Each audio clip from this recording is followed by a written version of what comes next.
After understanding what the learning and education Chhatrapati Shivaji Maharaj got, it is also important to understand what kind of basic life skills or advanced life skills he must have acquired over a period of time while he was growing up in the region of Pune and sometime in Bangalore, Bijapur. And obviously, once he started getting into the actual building of Swarajya, he must have got various experiences from his enemies, friends, neighbors that must have helped him become a man he was. So let us understand what is extremely important basic life skills or advanced life skills that he must have acquired, which have helped him stay ahead of all of his competition, all of his erstwhile enemies, and still, even after 300 odd years, uh, we can still say that some of these basic life skills or acquired life skills or advanced life skills that he has shown, that he has displayed in his day-to-day routine or the actions that he took on the ground in the office, that is his Rajya, and while interacting with people, etc., etc. It is extremely important. Let us have a look at it. About my observations from the life of Chhatrapati Shivaji Maharaj, he had very successfully overcome his opponents, the difficult situations, then personal issues, etc. In a very efficient and proficient manner. So from his performance, there are certain aspects or there are certain characteristics that are visible, which we'll go through in the next session. So the first characteristic or character trait that we'll look at is energetic physical health or the physical activities. Now, physical activities are essential basically not only from a healthy body and mind, but there is one additional importance from a leadership perspective. A physical sports and activities basically result into physical grace on human presence. That means a person who is physically active can be very graceful in his appearance and his movements, and he can basically differentiate himself from others very clearly. And this grace basically translates into power and money. That it first of all it translates into power, and because of the charismatic character, people tend to follow you, and obviously it results into money. From this physical grace perspective, Shivaji Maharaj, as we have understood, he was very active in physical sports.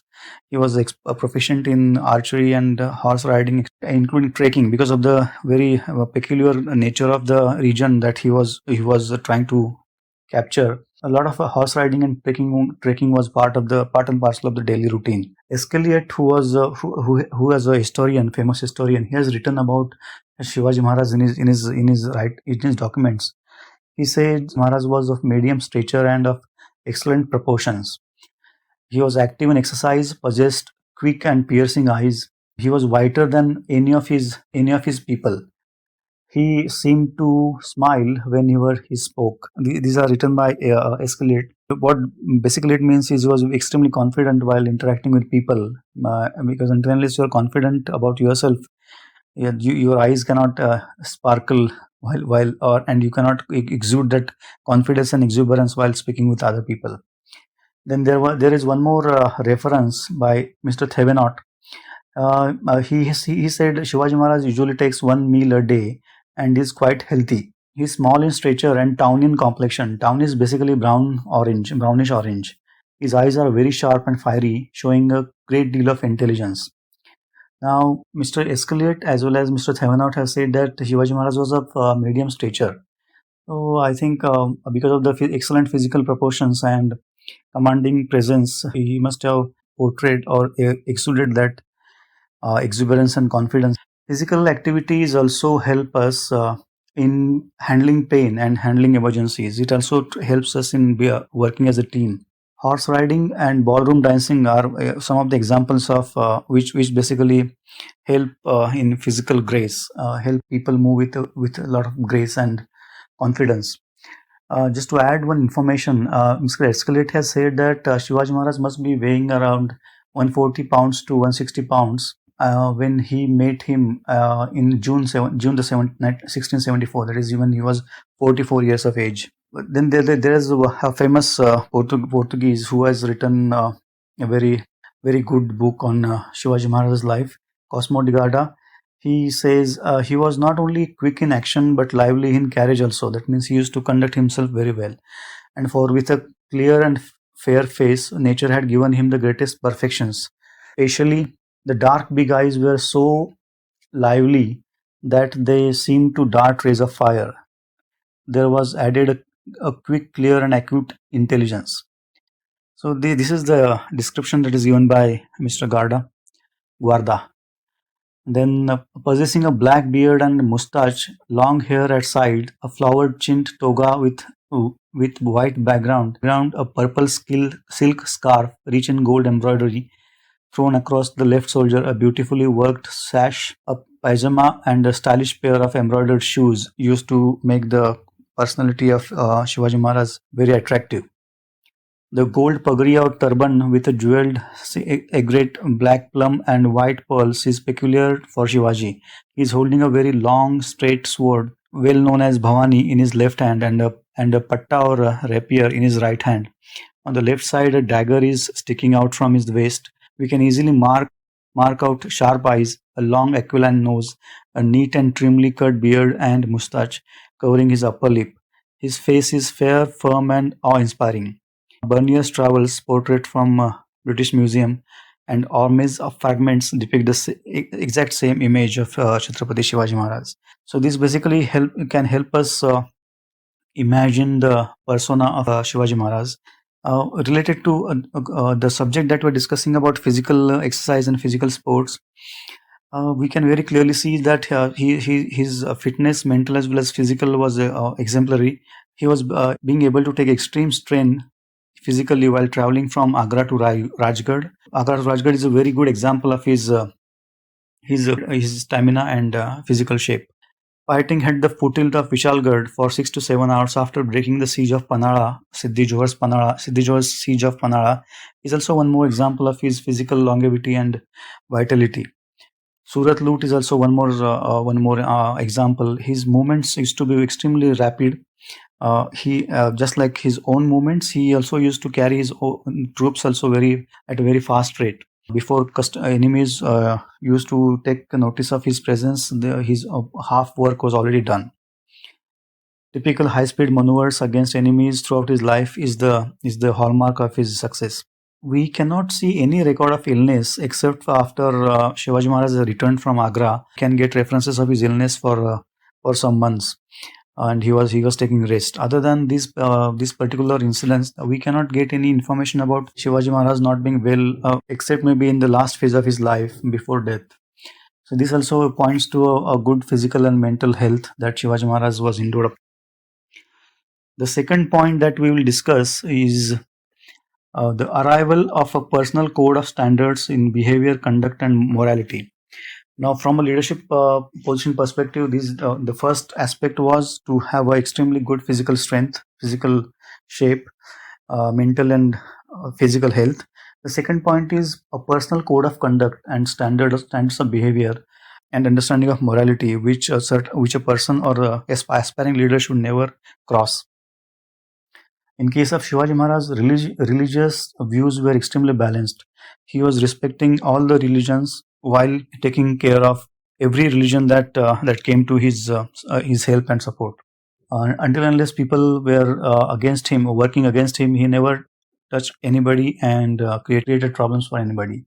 No importance was given to caste equations in his administration, as well as bureaucracy, as well as the military, we can say, cavalry or the infantry. The only criteria that he used was performance and nothing more. Behavior towards Aam Rayat, that is common people, women and children was exemplary. He always treated the common citizenry, women and children with utmost respect, and the basic foundation of Swarajya was to serve these three entities first and then others. The first was common citizenry, the second is women and children to be respected at any cost. One peculiar standard that he had followed throughout his life is reciprocal behavior.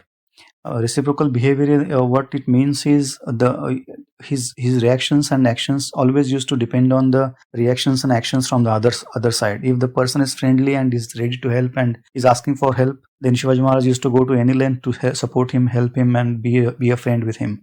Now, on the other hand, if a person on the other side was trying to play games or trying to attack or trying to create problems for Shivaji Maharaj and his kingdom, then obviously the same was dealt with blows and exact reciprocal behavior. So this is a hallmark of of his code of conduct.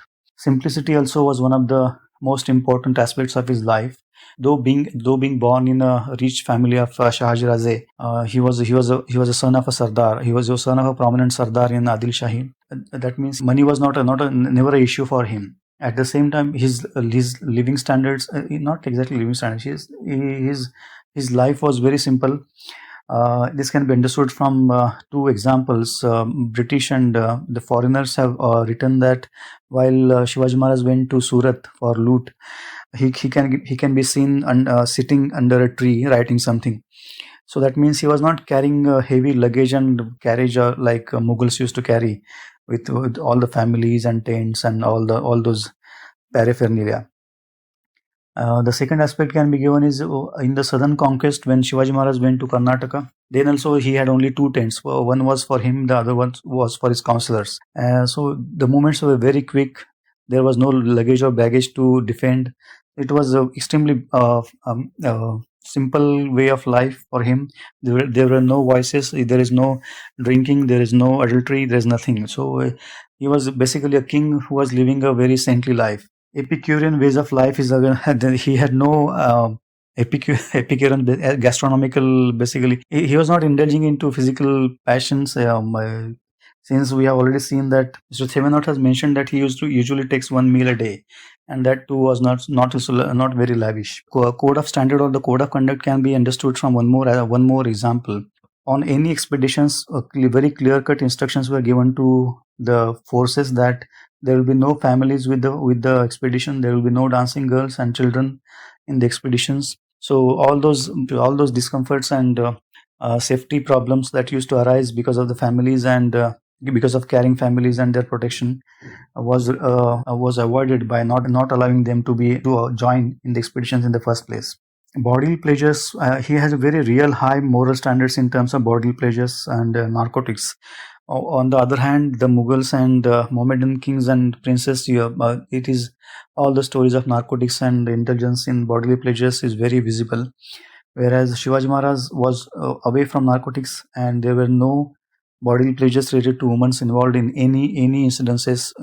One fine example that can be given is when a beautiful lady from Kalyan was brought in front of him as a prisoner, and he commented that if my mother would have been so beautiful, I also would have become more attractive.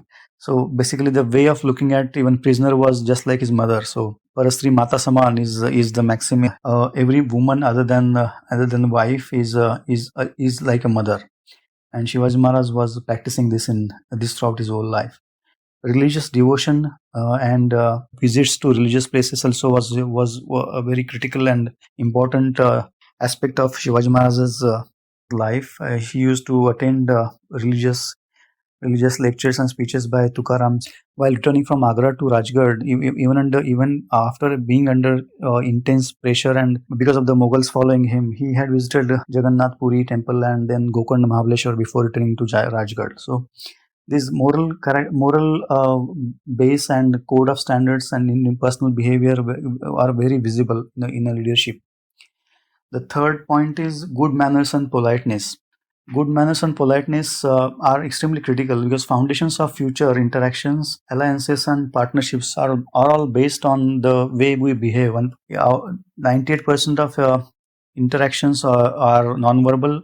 Basically, if you are interacting with two people, there are 98 people who are observing your body language, your mannerisms, your behavior. Then they form a opinion about us only based on the non-verbal cues that they get from what they're seeing about us. So having a good manners and politeness is extremely critical because we never know who can be helpful in the future and who will have to be partner with. So it is always better to be polite and sincere while dealing with others, until unless we are sure about the bad intentions or agendas of. He had visited Adil Shah Darbar as a child. So he there also he was very Adil Shah was very happy with the mannerisms and the way he used to conduct himself, except the point of salam and prostrating in front of Adil Shah. Shivaji Maharaj never prostrated in front of Adil Shah, but when he was asked about the reason, he very cleverly said that Adil Shah is like his father, and hence father can always make a way, make good. We can always do a salam to a father, and until unless I get the difference between the father and Adil Shah, I will be happy to do a salam only instead of a prostration. And Adil Shah started laughing. So these points have come in the documentation about Shivaji Maharaj. Because of the good manners and politeness of a leader, these characteristics are actually percolate throughout his organization, including the institutions. This is extremely critical. The Yatha Raja Tatha Praja is what we say in India. That what that means is the organization, the people working in the organization will actually follow everything and anything that the leader does.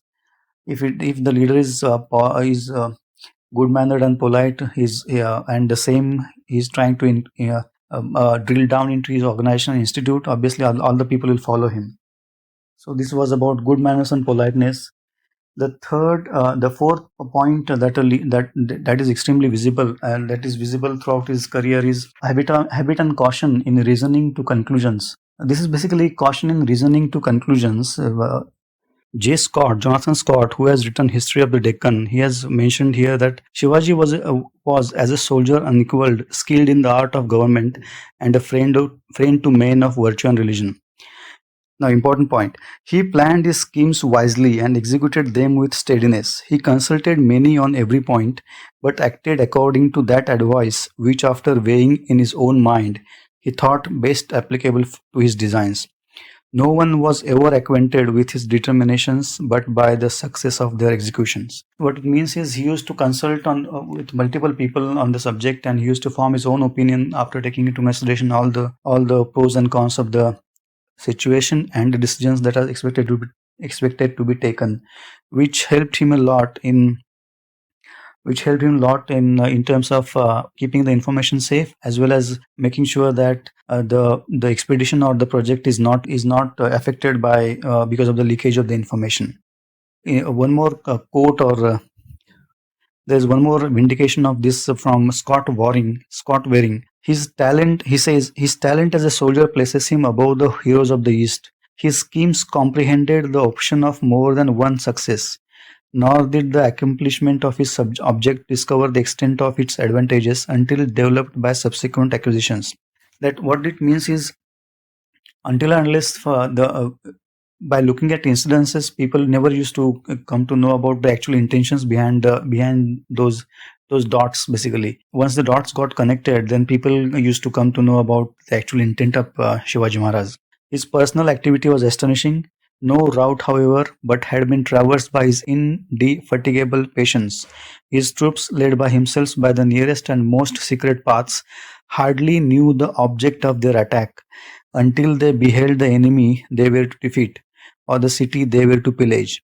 His passions were at his command, and he never betrayed either by word or gesture the movements of his mind.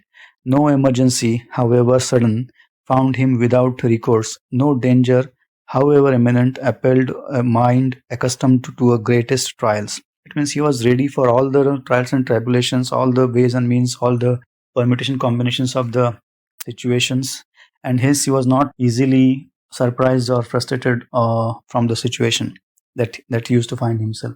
This was the fourth point. So just to revise, first point about the physical fitness. The second point was about arrival at a personal code of conduct and morality. The third point was good manners and politeness. The fourth point was about the habit and caution in reasoning to conclusions. The next point is power of accurate observation and recording. We have seen in Shiva Bharat, it is mentioned that Shivaji Maharaj was proficient in understanding the body language. Ingit janane. Ingit is basically understanding of body language and mannerisms to understand what is going on the mind of a person. So he was proficient in understanding it by only by observation. His observation skills were acute and recording was powerful. This can be very well proved by his multiple acts. For example, Agra escape, Afzal Khan's murder, then the way in which he raided Shaista Khan. So these were some of the pointers wherein the actual observation of the situation, the person, the incidents, and overall picture while recording everything that can be beneficial to achieve the object is very very clear. Just to give example, we can find so many beautiful pictures drawn by britishers in India. Now drawing is a way of sharpening our perception. It is said that if you can't draw what you saw, then you have not seen it. So the power of perception and power of sharp memory, that is a critical tool in getting better results. The next point, the sixth point, is independent work. Now independent work is where the actual confidence of a person and the competency and the talent and the willingness to put everything together comes into picture. Now Sir Jaduna Sarkar has a very good sentence in one of his work, and it says his native genius, alone and unaided, enabled him to found a compact kingdom, an invincible army, and a grand and beneficent system of administration. Now, if Sir Jaduna Sarkar's he has been slightly critical of Shivaji Maharaj, and but this sentence basically gives all the credit to Shivaji Maharaj for the single-handed effort that he carried to create a kingdom out of the Jagir that he had inherited from Shahaji Raje. Basically, independent work means you're not working for anybody, and urgency and persistence needs to be maintained throughout the project. That means if a person is not proficient in independent work, he needs supervision and monitoring from time to time. In case of Shivaji Maharaj, once he said that he is willing to do anything and everything to build a nation, to build Swarajya, then he consistently worked on it for 35 years of his life without any direct injunction from other outside except Jizamata. Since Jizamata, being a mother, always used to follow what Shivaji Maharaj was doing, but there's no other body or institute which was monitoring or observing what Shivaji Maharaj was doing, and there was nobody to report into as such. Because if Shivaji Maharaj would have thought that it is sufficient now, so after let us say after capturing Javli, that is the expedition of Javli in 1650, now to stop and let us stop and enjoy the show, enjoy the Jagir and the Javli region. That was quite possible, but his objectives were very very big, and he aspired to build a Hindavi Swarajya, and his own inner motive and inner inspiration and motivation itself kept him going for till the last moment in his life. The seventh point is grab responsibility and deliver more. Grab responsibilities, basically this can be in Shivaji Maharaj's case. He was since he was a prince. He was taking care of Jagir, Pune Jagir, Supa, Indapur, Baramati. But it was not sufficient for him. So he was very clearly observing the situation of his people in and around his region, and the kind of droughts, natural calamities, as well as the aggressions from outsiders were ravaging the people and the cities and the villages and the agriculture sector. So everything was basically none of the people were happy, and he took responsibility of improving their living standards, and he took responsibility of making sure that all the aggressions were taken care of, so that his own people can lead a good and healthy life. He took the responsibility and delivered more than he was expected to. The eighth point is familiarity with master creations, art forms, literature, design, architecture. The leader or the king should be aware of all these art forms and designs, because basically art transcends animal materiality, and it is what differentiates human beings from animals. It is extremely important to appreciate the art forms. People indulging in art forms, literature, as well as designs and architecture, these creative activities and passions basically tend to spend their time and energy in positive work, instead of engaging into unproductive and unproductive work, which basically damages the society as a whole. In my opinion, the basic importance of art forms, indulging in art forms, literature and design art, the creative flow, is to use our energies in a very positive manner. The most critical point is that a leader that Shivaji Maharaj learned was understanding of human nature. Now, until and unless we, as a leader, we are supposed to lead people. It is not about institutions. It is always about people. So, understanding people's emotions, behaviors, their moods, it is extremely their capacities and their talents is extremely critical as a leader. Because if you cannot manipulate, if you cannot utilize, manipulate, exploit, intimidate people, then it can be extremely difficult to build an institution or organization. Unfortunately, there are all types of people who will come to us for to work with us, but making sure that all their positive traits and characteristics are utilized in the most optimized manner, while subjugating or while keeping their bad qualities or bad intentions wrapped, is extremely critical. And as a leader, until unless we understand the human nature, it is not possible to take care of it. In case of Shivaji Maharaj, selection of command, he had not inherited a army besides the besides the infantry and cavalry that was given by Shahazraze when he came from his Jagir, when he came from Bangalore. But if you look at the complete army and the infantry and the cavalry that he has generated, it was his own creation. Selection of commanders, so the people, the bodyguards, the administrative officers, the bureaucratic ones. This all was based only on the understanding of human nature. There was no other way of gauging a person's intentions other than the observation skills of human nature.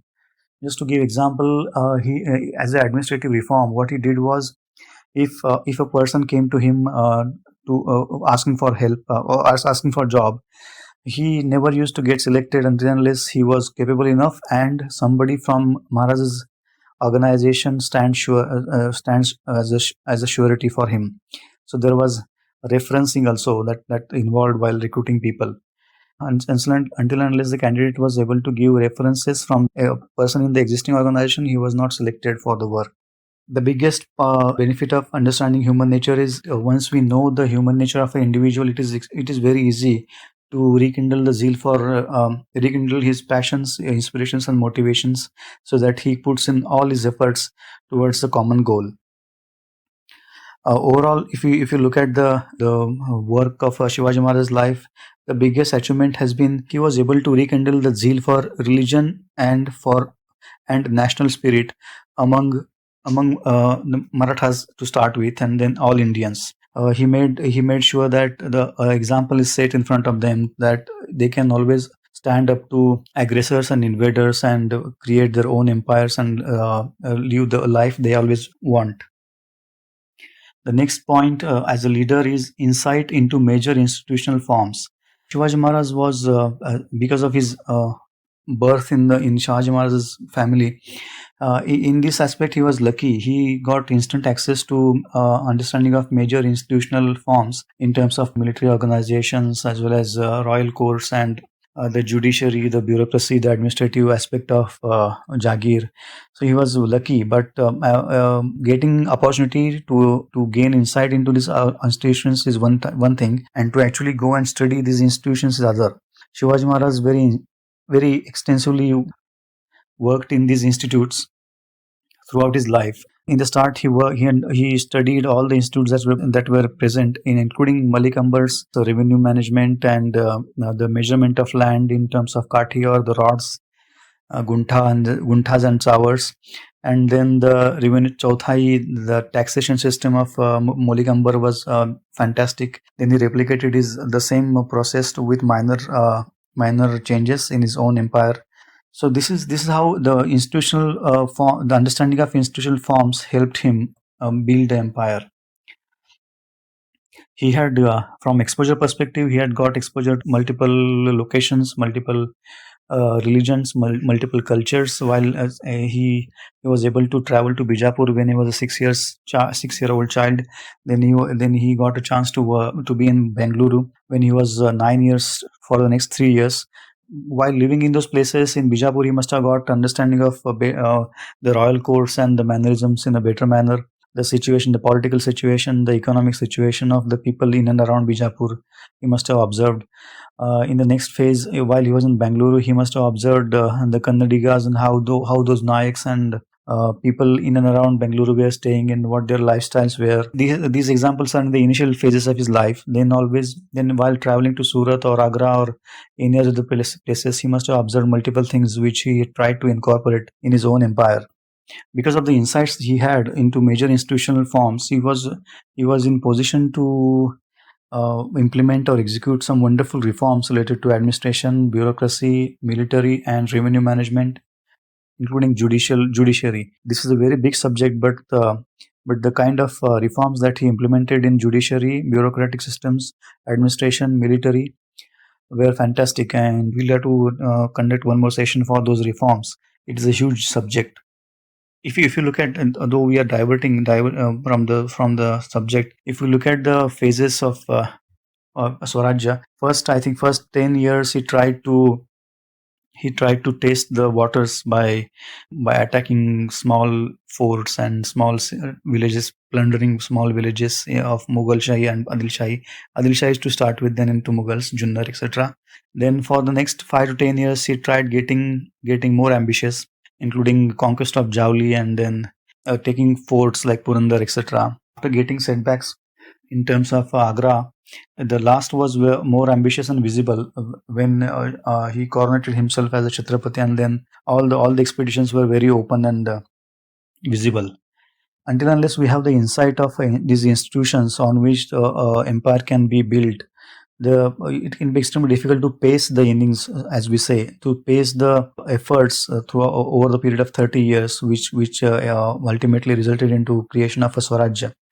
It would have been very easy for him to be a single leader, so one man show, so that everything and anything that goes in the kingdom must pass through him. But that is not a sustainable.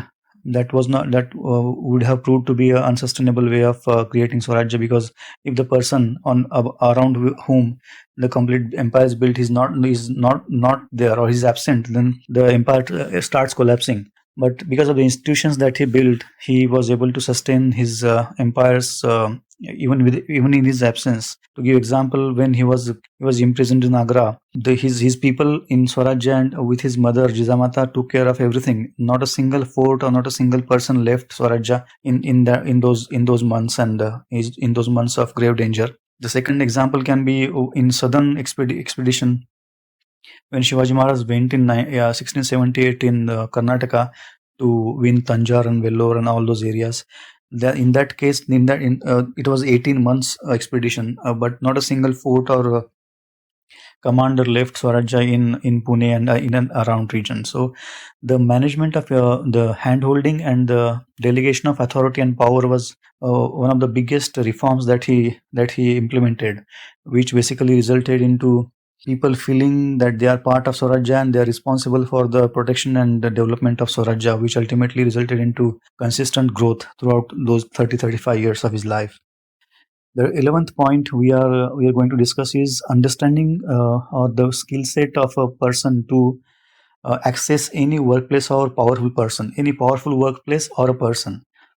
If this information is not there, people or an individual typically tends to think that since I am not competent enough, why should I go to powerful person and or workplace and ask for help? To access voices of people and summoning help, it is extremely critical to know whom to go, under what circumstances, and if the person whom we are visiting is in position to help us in any way.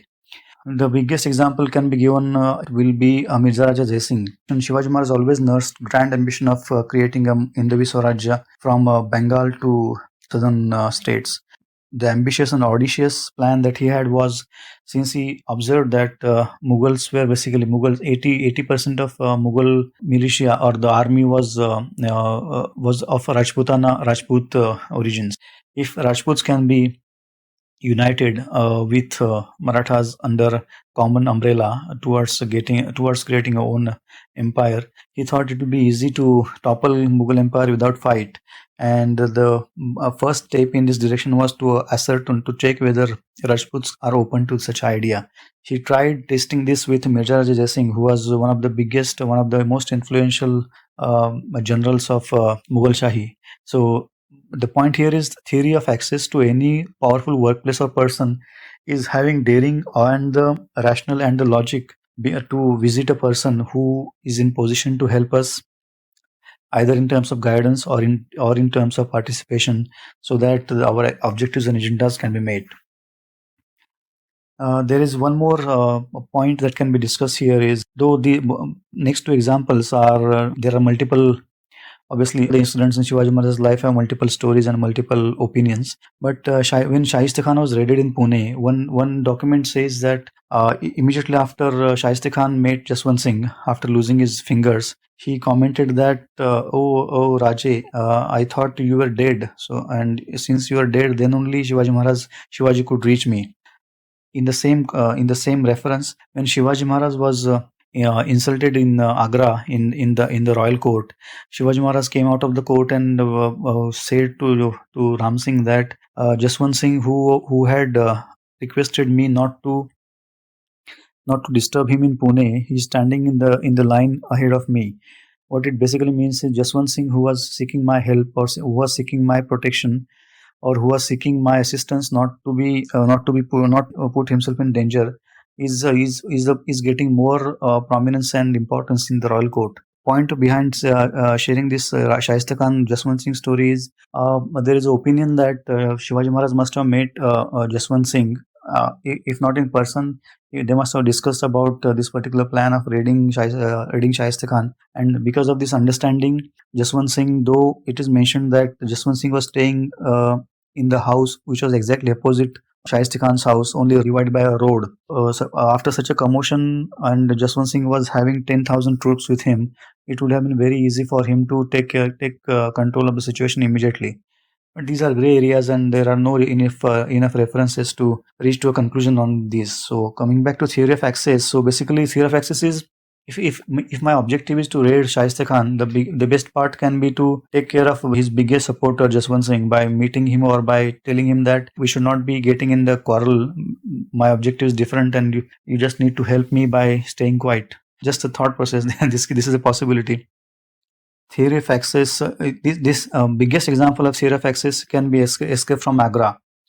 While being imprisoned in Agra, Shivaji Maharaj was getting in touch with a lot of influential and powerful people in Mughal court and they were discussing about multiple plans, including the escape, and they're trying to understand who can help us in either escaping or getting better deals from Aurangzeb before the plot of murder was finalized.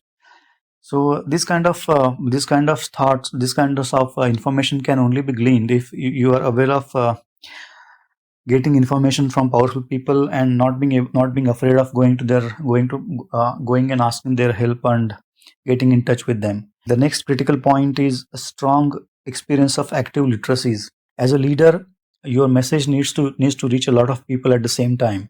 And if you're not competent, or if you're not confident enough about these active literacies, which are basically writing and public speaking, then it becomes extremely difficult to send those messages and convey your thoughts to a lot of people at a single stroke.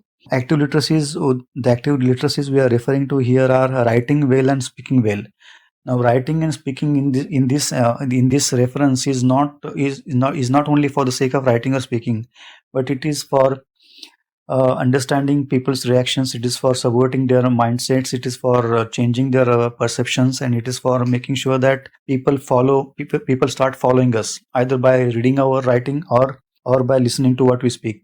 The strong experience of active literacies can be very clearly seen from Shivaji Maharaj's life. His letters and persuasion tactics are very visible, very successful in terms of the results that they showed. His letters are methodical and organized in sharing the message with the right words, with the usage of right words, and his persuasion can only be ascertained by the results that he got from multiple meetings that he had with people. We can very clearly say that he was extremely strong in both these speaking and writing. Though people have, Grand Duff and others have said that Shivaji Maharaj was the illiterate person, was not able to write. This has been proved wrong, and he was very proficient in writing and speaking as well. The next point that we'll discuss is ability to deal with challenges of all sorts. Now, this point needs no explanation because the examples that we can give, wherein he has managed unsurmountable challenges and got out of the situations which were considered to be impossible, are so many. Afzal Khan, his meeting with Afzal Khan, his conquest of Jauli, his escape from Baji Shamrao in Jauli when Baji Shamrao came to murder him. Then his escape from Agra, his meeting with Mirza Raja Jai Singh without any defense mechanism. He went there with six people, I believe, and those were only the palanquin bearers and wakils or the counselors. That kind of danger or that kind of risk only can be taken if you are confident of himself and yourself, and you are ready to face the consequences. Challenges not only in terms of enemies but natural challenges also were taken care of by very well by making sure that the droughts or the scarcity of water is taken care of by implementing multiple measures like tree plantation and killing wild animals so that farmers can start tilling and farmers can start farming. On personal front also there were a lot of challenges. His own people, not exactly on the erstwhile before Shivaji came into prominence, there were multiple sardars and there were multiple generals who were working for Adil Shah, Nizam Shah, and Mughals, and they were earning well. They were living a good life without taking care of their without taking direct care of their people, and they were working in silos. There was no unison amongst them. When Shivaji started coming up, these people started feeling the heat.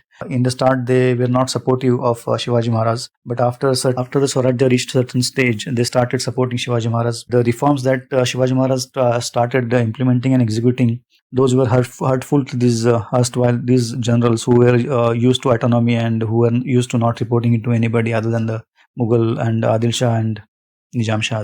The biggest problem was their rights of collecting revenue were taken away by Shivaji Maharaj, and new people were posted to take care of all these revenue collections. So inflow of money suddenly started decreasing, and these people were not supportive of Shivaji Maharaj. So these internal dissensions and insecurities were taken care of by Shivaji Maharaj in a very effective manner. So ability to deal with challenges is very visible. The 14th point is constant development and testing of judgment.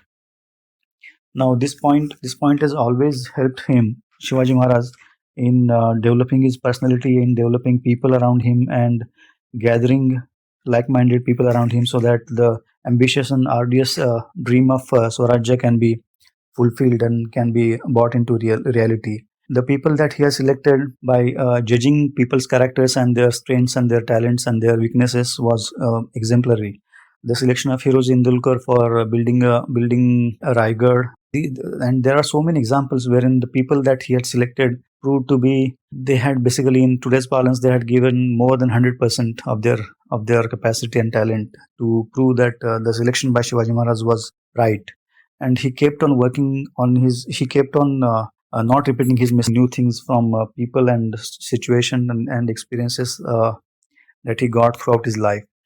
So these were some of the points that I wanted to share with you. We had understood two aspects. First is the aspect of Shivaji Maharaj's learning and education from the reference of Shiva Bharat, and then our understanding about his skill sets or the secret learning that he must have got from people around him and his family, which has certainly helped him build a huge empire for him. I hope this was beneficial to you.